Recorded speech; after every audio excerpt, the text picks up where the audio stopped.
Eric Mañas rep la pilota en atac i anota amb una facilitat sorprenent. Jugades així, especialment del 8 del Santa Coloma, que va acabar amb 27 punts, són les que van condemnar un Blanes, que aquesta vegada va acusar també la baixa de Jesús García en el joc interior.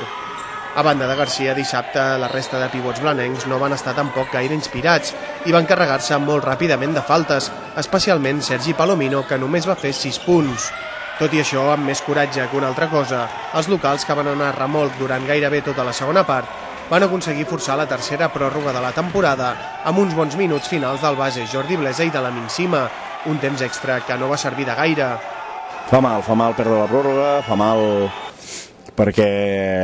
l'equip avui ha fet un partit, jo crec que bastant complet, tot i els problemes que hem tingut amb les faltes, que ens ha condicionat molt el nostre joc interior,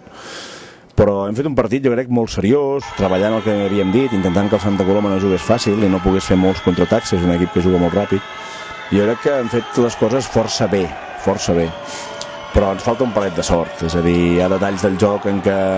si algú l'ha de ficar a l'últim segon de la possessió de 5 metres quan no és un tirador, no es la fica, no? Segons el tècnic del Blanes, tot i que aquesta vegada l'equip va estar força ben defensa durant els primers 40 minuts, a la pròrroga l'equip va tornar a donar masses facilitats al rival, que va fer 20 punts en 5 minuts. Bueno, jo crec que avui hem estat correctes en defensa, bastant correctes. Potser hem tingut alguna badada durant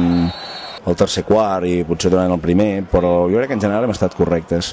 Santa Coloma és un equip que juga bé, que té molt d'ofici, que sap molt bé a què juga i l'hem deixat en 70 punts quan venia d'una ratxa anotadora important i jo crec que amb això hem d'estar satisfets, però després és evident que a la pròrroga en 5 minuts ens n'han fet 20, no? Aleshores,